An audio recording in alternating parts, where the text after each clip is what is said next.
Boa noite, meu irmão. Boa noite, minha irmã. Boa noite, família da Igreja Cristã Nova Vida em Olaria.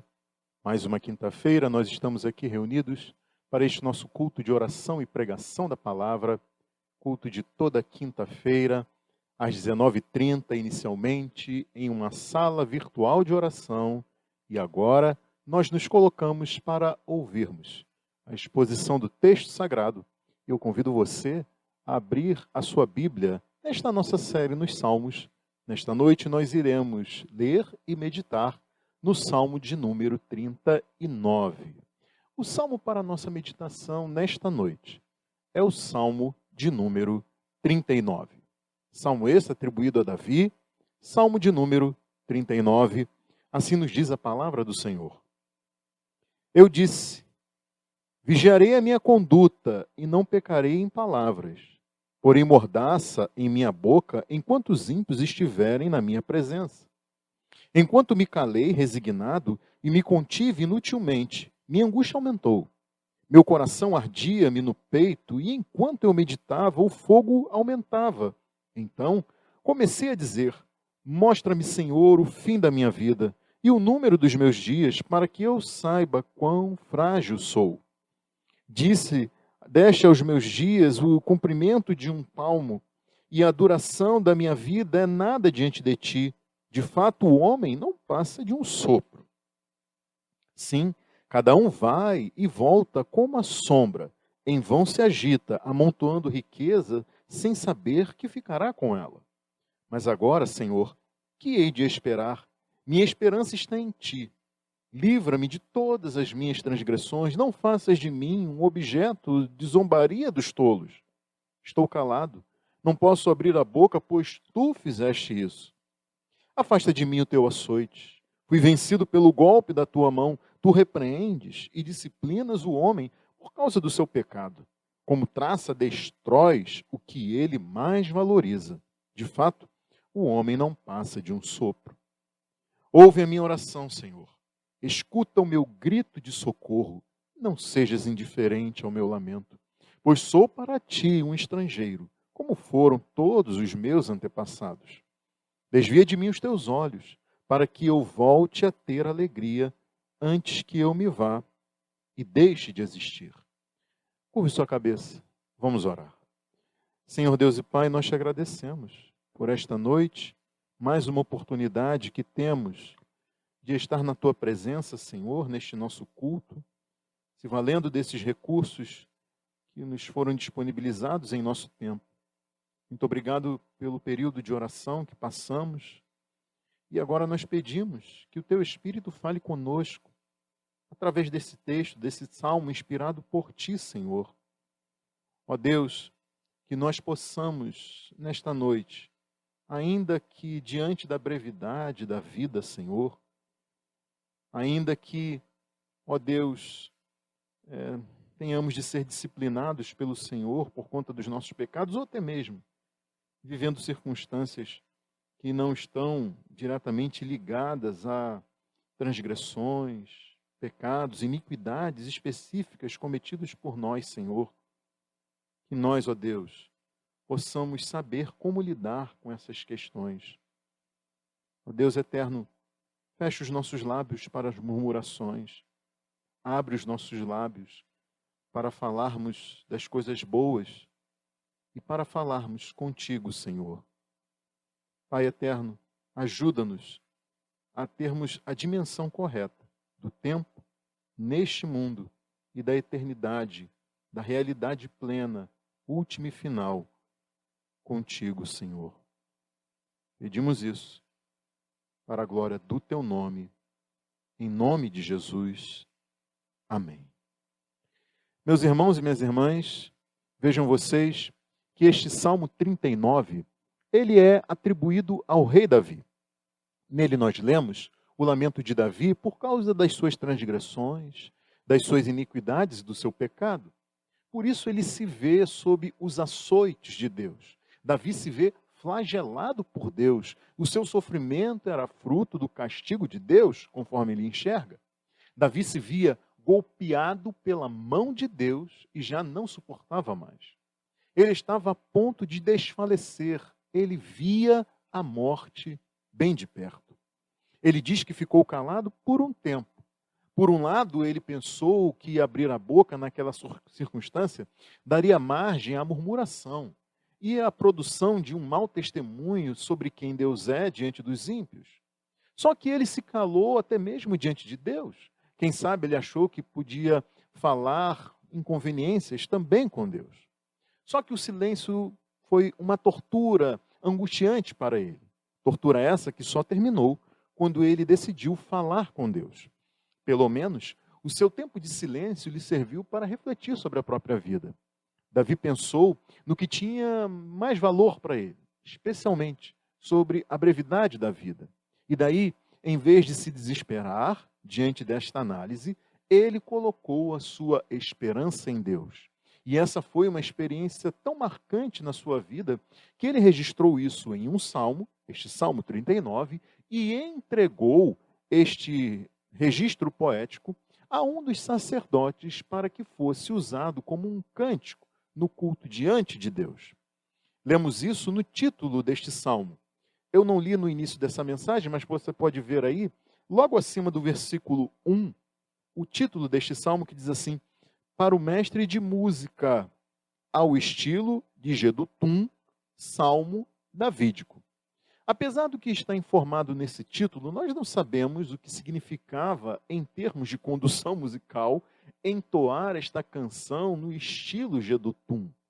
O que nós sabemos é que este Jedutum foi um dos sacerdotes durante o reinado de Davi e que ele esteve com os demais sacerdotes e levitas quando a Arca da Aliança foi colocada no tabernáculo erguido por Davi. Os descendentes desse Jedutum formaram uma família de sacerdotes reconhecida pelo nome dele. Essa família sacerdotal é identificada na Bíblia como os filhos de Jedutum.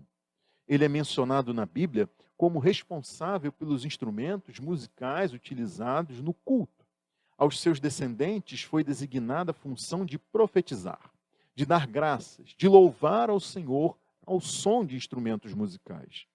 O ministério sacerdotal de Jedutum e dos seus filhos, ele se estendeu para além do reinado de Davi, e eles são mencionados na celebração pelo templo erguido pelo rei Salomão. Nessa ocasião, eles tocaram instrumentos, cantaram, louvaram e agradeceram ao Senhor, entoando um cântico que dizia: Ele é bom, o seu amor dura para sempre. Então vejam vocês que no mesmo culto em que Deus era exaltado porque Ele é bom e o seu amor dura para sempre, também eram entoados cânticos como o deste Salmo 39, que mostra como a vida é breve e o quanto é pesaroso estar sob a disciplina do Senhor em uma vida tão curta. Davi conclui este salmo dizendo que, diante da eternidade, o nosso tempo de vida é praticamente nada. Então, ele reflete, e eu peço que você reflita comigo também, se é assim, por que perder tempo sofrendo sob a disciplina de Deus? Ou então, por que perder tempo correndo atrás daquilo que é passageiro, quando seria muito mais proveitoso encontrar em Deus a nossa plena satisfação e alegria? Davi, ele percebeu que há inquietações, preocupações e lutas que são fatigantes. Lutas essas que nós travamos para conquistar coisas que são fugazes, são transitórias, são passageiras, coisas que não desfrutaremos para sempre.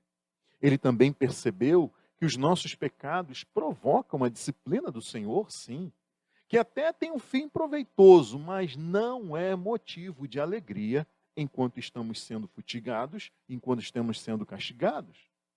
Estes pensamentos levaram então Davi a escrever este salmo. Salmo este que nos apresenta 3 conselhos. O primeiro diz que a vida é breve. Por isso, não perca tempo se inquietando com o que você não desfrutará para sempre. É isso que nós aprendemos dos versículos 1 a 6. Também, um outro conselho é: espere no Senhor e reconheça que Ele é soberano em todo o tempo, como está registrado nos versículos 7 a 11. E por fim, clame ao Senhor e tenha renovada alegria enquanto ainda é tempo, como registrado nos versículos 12 e 13. Este salmo, então, nos ensina o seguinte: diante da brevidade da vida, não perca tempo com coisas passageiras, nem com pecados que roubam a sua alegria no Senhor. Diante da brevidade da vida, não perca tempo com coisas passageiras, nem com pecados que roubam a sua alegria no Senhor. Começamos vendo isso nos versículos 1 a 6, e vendo que nestes versículos nós aprendemos que a vida é breve, por isso não devemos perder tempo nos inquietando com aquilo que não desfrutaremos para sempre. Se você tem acompanhado esta série de pregações nos Salmos, você já deve ter percebido que este Salmo 39 tem muita coisa a ver com o Salmo anterior, o de número 38. Tanto lá como aqui, Davi ele descreve o seu sofrimento debaixo da disciplina do Senhor. No Salmo 38, ele descreve uma grave enfermidade que afetava o seu corpo, a sua mente, as suas emoções, a sua alma. Ele diz lá: todo o meu corpo está doente. E agora, neste Salmo 39, Davi vê a sua vida esvaindo, se apagando. Ele se vê à beira da morte. Adiantando o fim deste salmo, isso fica claro no versículo 13 deste Salmo 39, quando Davi pede a Deus que o tempo da sua disciplina passe logo antes que ele morra. Outra conexão com o Salmo 38 é que tanto lá como aqui, neste Salmo 39, Davi diz que houve um tempo em que ele se calou para não reagir de forma pecaminosa à circunstância em que ele estava vivendo.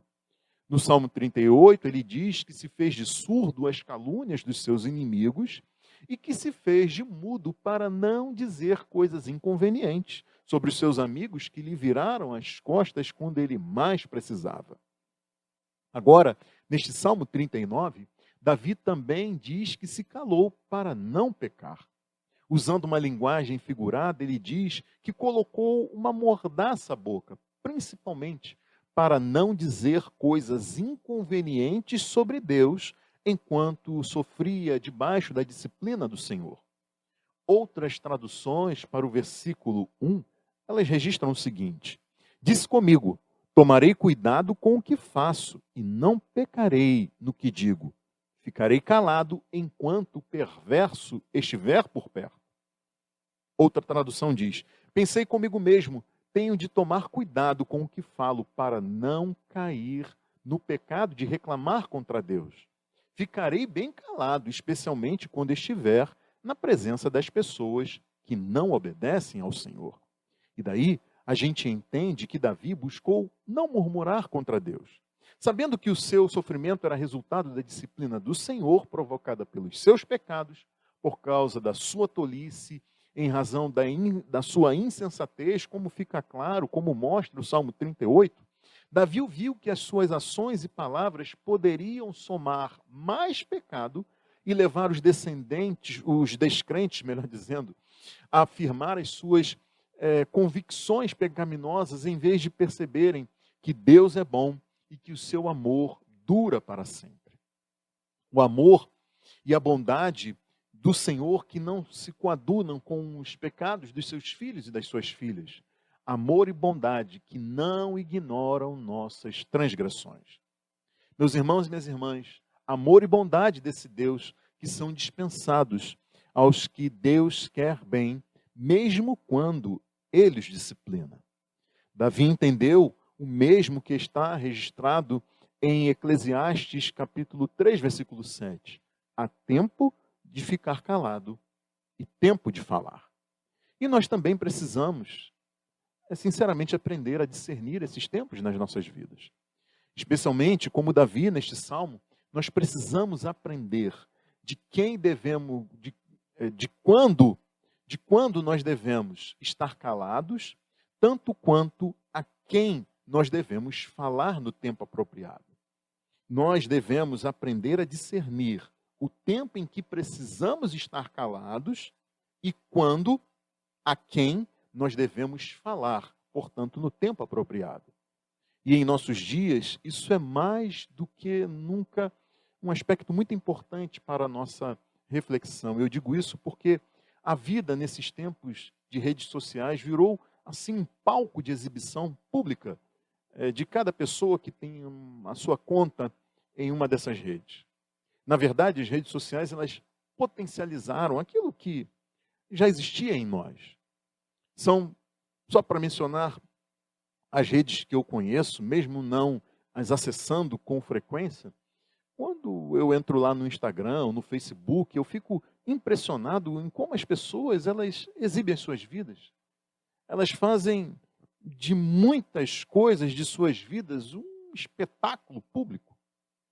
Quantas são as pessoas que parecem que fizeram de suas vidas um grande palco, que exibe um espetáculo público em várias sessões ao longo do dia, da noite e da madrugada?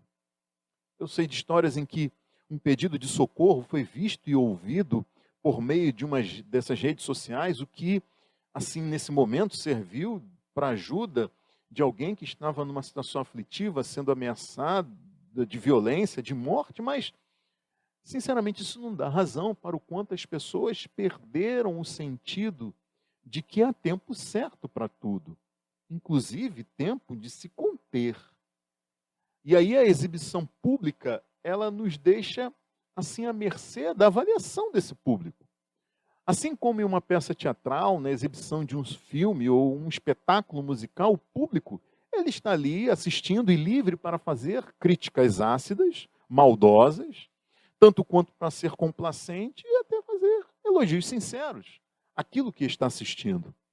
Então, as opiniões mais diversas são feitas por pessoas diferentes que assistem a esta mesma exibição, do mesmo modo como aquelas a quem nós exibimos as nossas vidas nessas redes sociais. O problema é que a gente quer que esse público sempre apoie e elogie o espetáculo que nós estamos ali exibindo.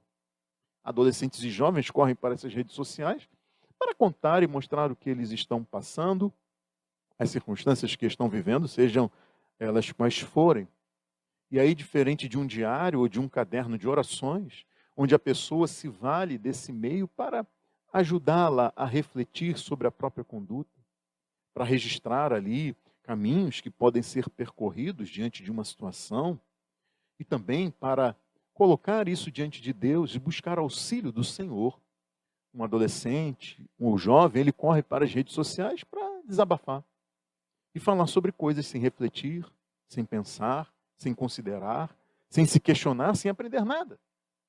O propósito é encontrar alguém que diga: poxa, amigo, poxa, amiga, que pena você estar assim, né? Mas é o seguinte, quem fez isso com você é um... E aí, um monte de palavrões que sejam. Por isso, não fica assim não, tá bom?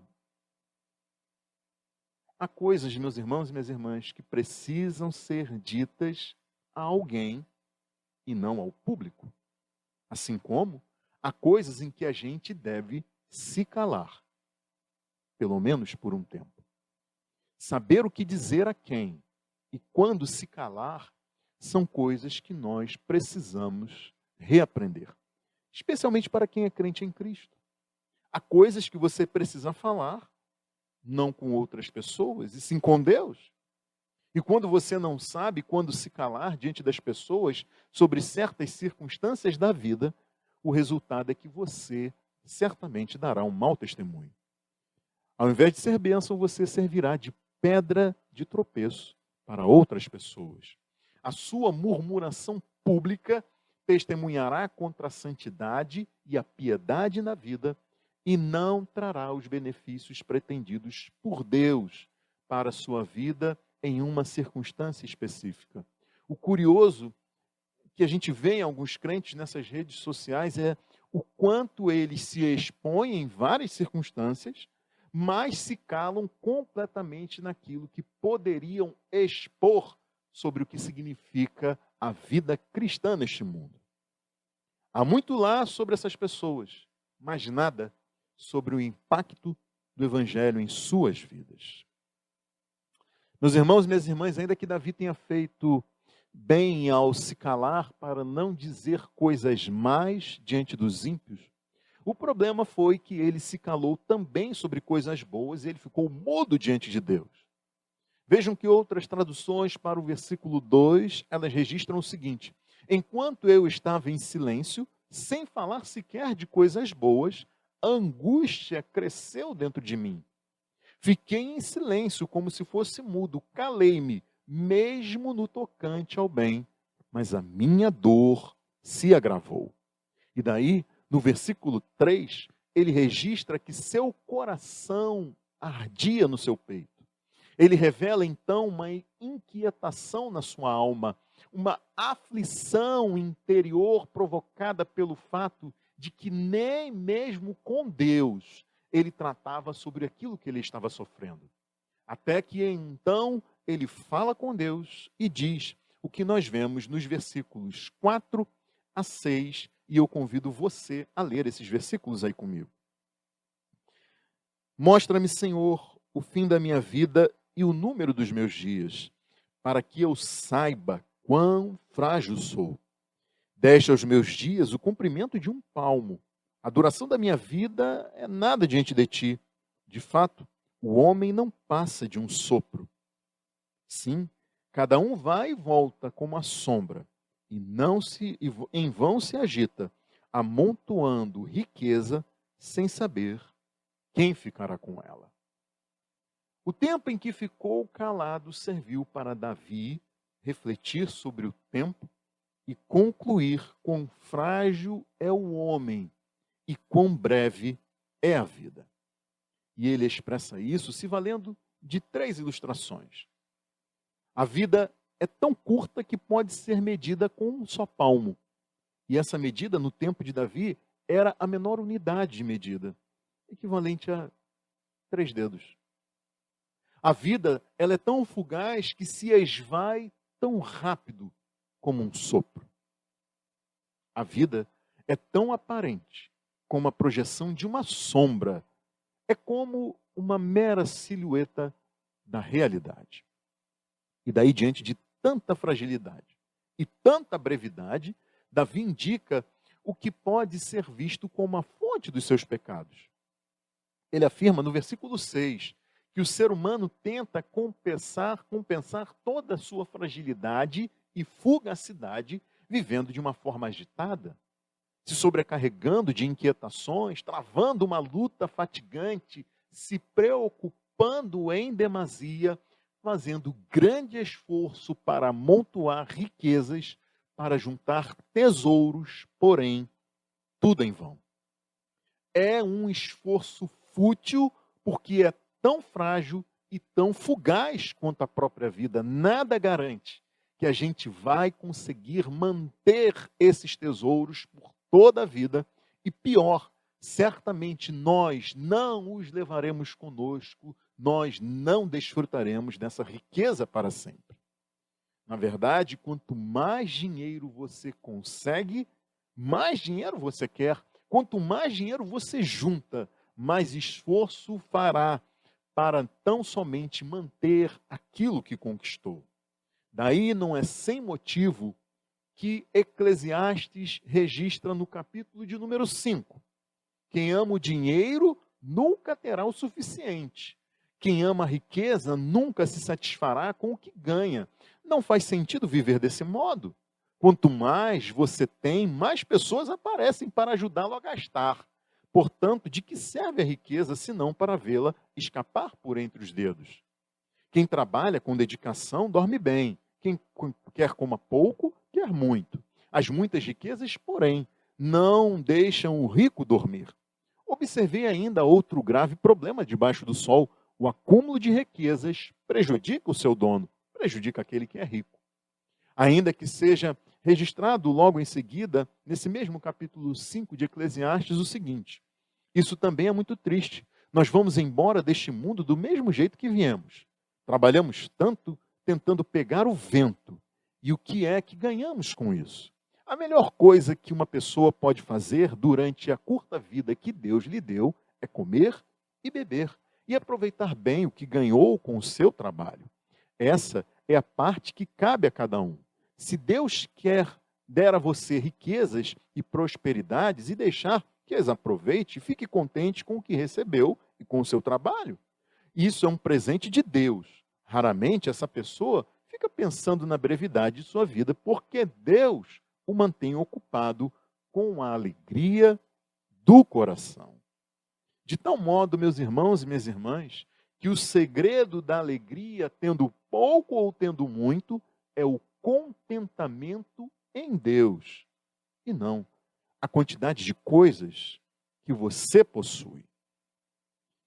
Vejo que nestes dias de Big Brother, eu li 3 reportagens. Uma que dizia que a vencedora do programa passado declarou que o prêmio de R$ 1,5 milhão já estava acabando porque ela tinha comprado imóveis para a família.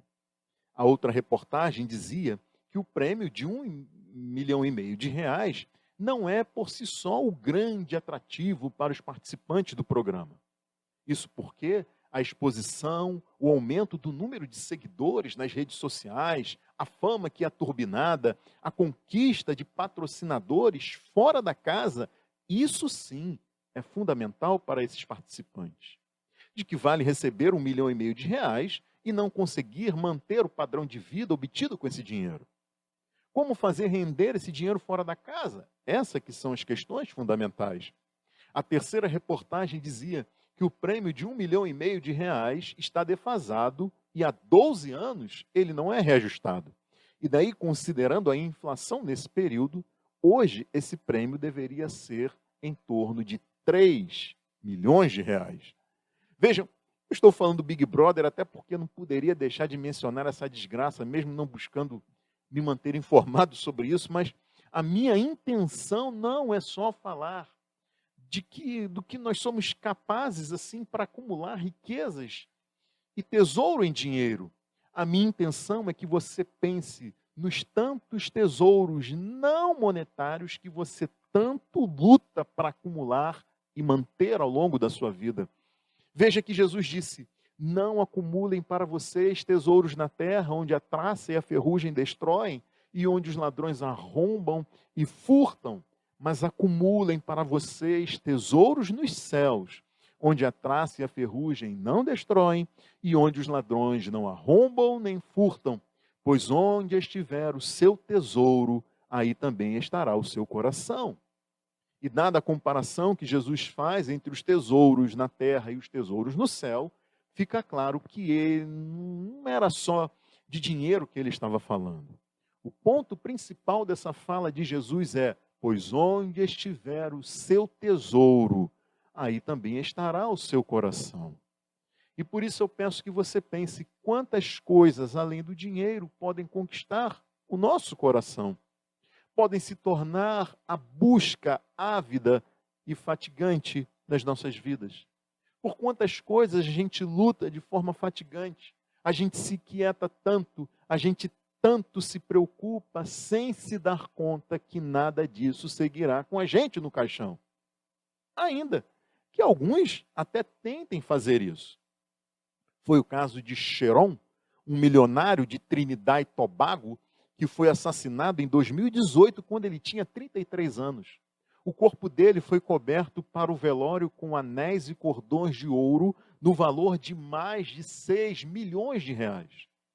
Depois, em um caixão com detalhes folheados a ouro, que custou cerca de 160 mil reais, o cadáver dele foi levado para o crematório. Para completar o detalhe mais impressionante, o corpo de Sheron foi banhado com champanhe francês antes de ser cremado. As joias de ouro, claro, elas foram retiradas antes da cremação do milionário.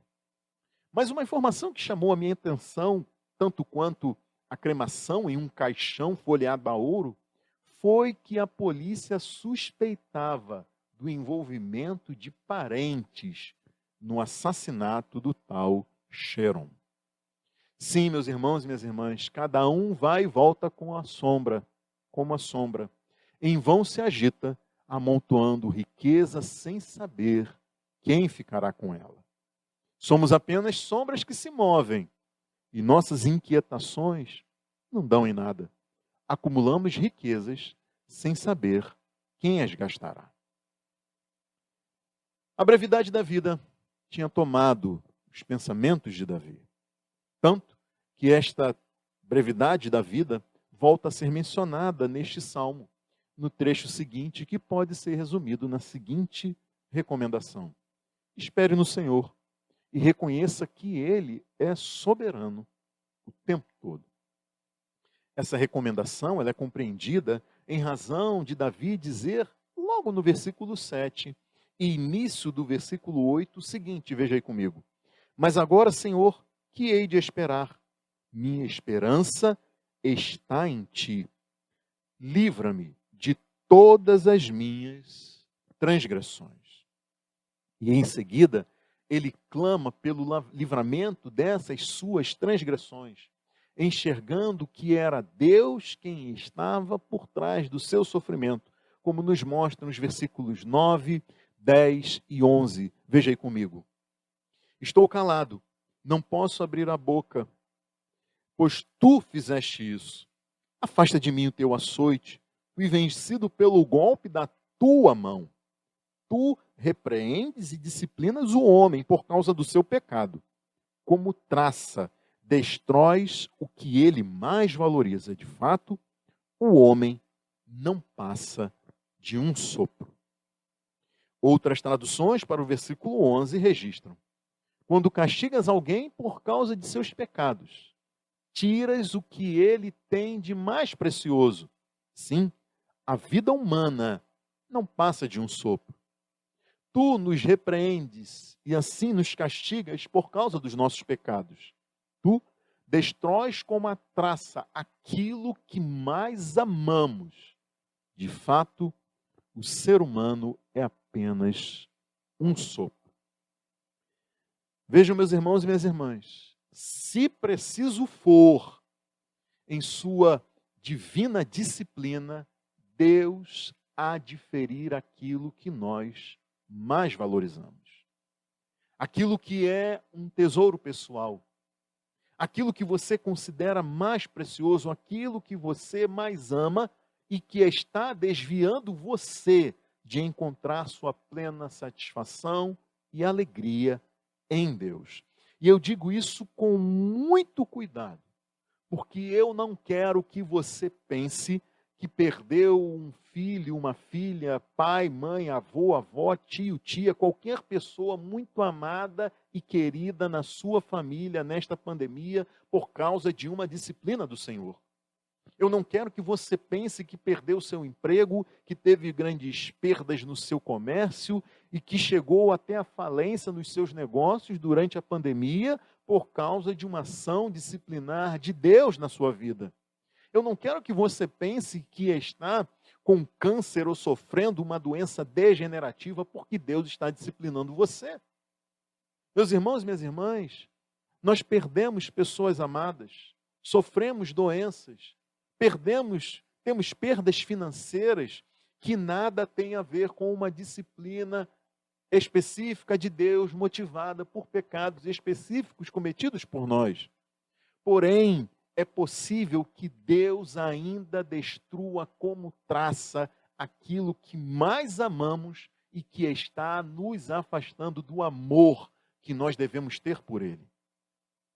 Há coisas que nós tanto amamos, que somos capazes de pecar para conquistá-las e também fazer de tudo, inclusive pecar, para não perdê-las. Há coisas que nós tanto amamos, que somos capazes de pecar para conquistá-las. Igualmente, somos capazes de fazer de tudo, inclusive pecar, para não perdê-las.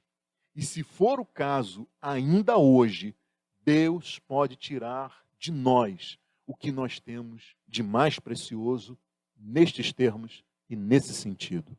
Deus consumirá o que prezamos, ou essas coisas nos consumirão.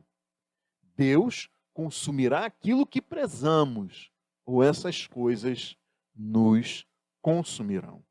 E daí, mesmo que soframos perdas que nada tem a ver com a disciplina do Senhor, o que este salmo ensina também é útil para nós. E eu digo isso porque, independente das razões que nos levaram à perda de pessoas, de coisas que amamos, que são ou eram preciosas para nós, nós precisamos entender que murmurar não é solução para isso. Aliás, é reagir com o pecado e se colocar com uma pedra de tropeço para outros. Deixar de falar, inclusive, de coisas boas, daquilo que Deus já fez no passado nas nossas vidas. E deixar de falar com Deus, principalmente, só nos trará mais angústias em circunstâncias como essas. Então, nesse sentido, este salmo também nos é útil quando nós somos provados para o aperfeiçoamento da nossa fé, ou quando somos afetados por vicissitudes, incidentes, doenças, infortúnios, tragédias, desastres, catástrofes, coisas que fogem ao nosso controle e que tanto afetam a nós como tantas outras pessoas. O que nós aprendemos nesse salmo, então, meus irmãos e minhas irmãs, permanece de pé. A vida é breve, por isso não se inquiete tanto e espere no Senhor e reconheça que Ele é soberano em todo tempo e circunstâncias. Diante da brevidade da vida, não perca tempo com coisas passageiras, nem com pecados que roubam a sua alegria no Senhor. E daí é que nós vemos o último conselho neste salmo, que nos diz: clame ao Senhor e tenha renovada alegria enquanto ainda é tempo. E vejam o que Davi registrou neste salmo, nos versículos 12 e 13. Acompanhe aí comigo. Ouve a minha oração, Senhor. Escuta o meu grito de socorro, não sejas indiferente ao meu lamento. Pois sou para ti um estrangeiro, como foram todos os meus antepassados. Desvia de mim os teus olhos, para que eu volte a ter alegria. Ainda que eu me vá, antes que eu me vá e deixe de existir. Meus irmãos e minhas irmãs, o crente precisa compreender que só está de passagem neste mundo. Precisamos entender que este mundo não é a realidade última e final. Neste mundo nós somos peregrinos e forasteiros. A vida é como uma sombra neste mundo, porque a realidade reservada para quem crê é a eternidade com Deus. Os sofrimentos neste mundo, tanto os resultantes dos nossos pecados individuais, que ensejam a disciplina do Senhor, quanto os resultantes de nós vivermos em um mundo radicalmente depravado e amaldiçoado por conta da natureza pecaminosa humana, mostram o quanto tudo está fora de lugar e que Deus há de consertar essas coisas. O fato de que tudo é finito neste mundo deve nos levar a voltar os nossos olhos para aquilo que Deus nos diz a respeito da eternidade. É uma grande tolice perder tempo se inquietando com o que você não desfrutará para sempre. O apóstolo João, ele escreveu o seguinte: não amem o mundo nem o que nele há.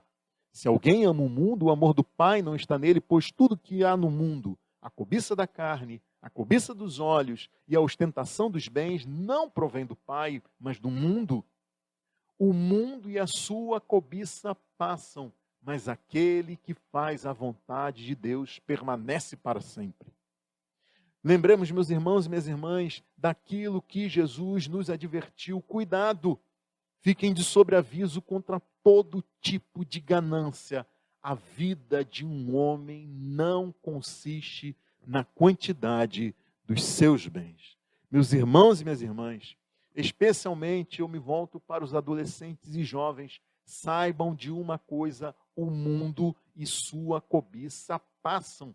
Não permitam que coisas desse mundo venham a definir vocês. Não permitam que o desejo intenso por prazer físico, o desejo intenso por tudo que vocês veem e o orgulho de suas realizações e bens, não permitam que essas coisas definam quem vocês são. Não troquem o amor do Pai pelo amor do mundo e o que nele há. E no que nele há. Meus irmãos e minhas irmãs, pensando nessas coisas, eu me lembrei de uma notícia que li há alguns anos. Em dezembro de 2016, um servidor público de Uganda, na África, foi enterrado e, a seu pedido, juntamente com ele, foram colocados no caixão 20 milhões e meio de shillings ugandeses. 20 milhões e meio de shillings ugandeses. O objetivo dele era agradar a Deus no juízo final e obter perdão para os seus pecados. Charles Obong, de 52 anos, teve o seu desejo atendido pela esposa, que pôs o dinheiro no caixão conforme ele tinha pedido no seu testamento. Entretanto, os planos do falecido parece que fracassaram, porque dias depois o seu túmulo foi violado, o seu corpo exumado e o dinheiro foi retirado pelos parentes dele. Meus irmãos e minhas irmãs, isso me fez refletir em outra tradução para o versículo 11 deste salmo, que registra como advertência: afliges a humanidade por causa da sua iniquidade, corróis como a traça o que o ser humano mais valoriza. Quão vazia é a vida da pessoa que não confia em ti. Meus irmãos e minhas irmãs, se nós deixarmos de confiar em Deus, perderemos a alegria que só pode ser encontrada nele. A nossa vida se torna vazia como é vazia a vida de qualquer pessoa que não confia em Deus. Diante da brevidade da vida, não perca tempo com coisas passageiras, nem com pecados que roubam a sua alegria no Senhor. É possível que você tenha riquezas e tesouros, meu amigo, minha amiga, tanto na forma de dinheiro, como de coisas conquistadas e que você tanto ama. Sucesso, carreira, poder, reconhecimento, autoridade, vitórias, sei lá. Sejam lá quais forem os seus tesouros, você, meu amigo, minha amiga, precisa saber que um dia a sua vida será requerida e a riqueza que você conquistou lhe servirá para quê? Você deve ter achado ridícula a história do sujeito de Uganda que pensou ser possível levar dinheiro no seu caixão para subornar a Deus. Mas será que você pensa em levar seus méritos pessoais para apresentá-los a Deus, se existir essa coisa de céu? Ou será que você vai esperar estar à beira da morte para refletir quão passageira é a vida? Será que você vai esperar chegar o dia em que, ao olhar no espelho, você vai se dar conta de que, de repente, está velho, está velha demais e que a vida passou como um sopro? Jesus disse que coisas assim acontecem com quem guarda riquezas para si, mas não é rico para com Deus. De tal forma que é loucura acumular riquezas terrenas e não ser rico para com Deus. E a única forma de nós sermos ricos diante de Deus é nós nos tornarmos herdeiros dele. Herdeiros de Deus e co-herdeiros com Cristo, o Filho de Deus. E para isso, você precisa se tornar um filho de Deus. Você precisa se tornar uma filha de Deus. Somente os que foram feitos filhos de Deus ouvirão do rei: venham benditos de meu Pai, recebam como herança o reino que lhes foi preparado desde a criação do mundo. E como você pode se tornar um filho de Deus, como você pode se tornar uma filha de Deus? Veja que a Bíblia afirma que qualquer um que crê em Jesus Cristo e o aceita como Salvador de sua vida, recebe o direito de se tornar filho de Deus, sem merecimento e sem exigências de antecedentes aceitáveis. Portanto, se você confessar que Jesus é Senhor, você terá a vida eterna como herança assegurada por Deus. Por isso, não espere o tempo passar. Não perca seu tempo, hoje mesmo, nesta noite, agora. Arrependa-se dos seus pecados e creia em Jesus Cristo, receba-o como Salvador e se renda a Ele como Senhor da sua vida. Curve sua cabeça. Vamos orar. Senhor Deus e Pai, nós louvamos o Teu nome.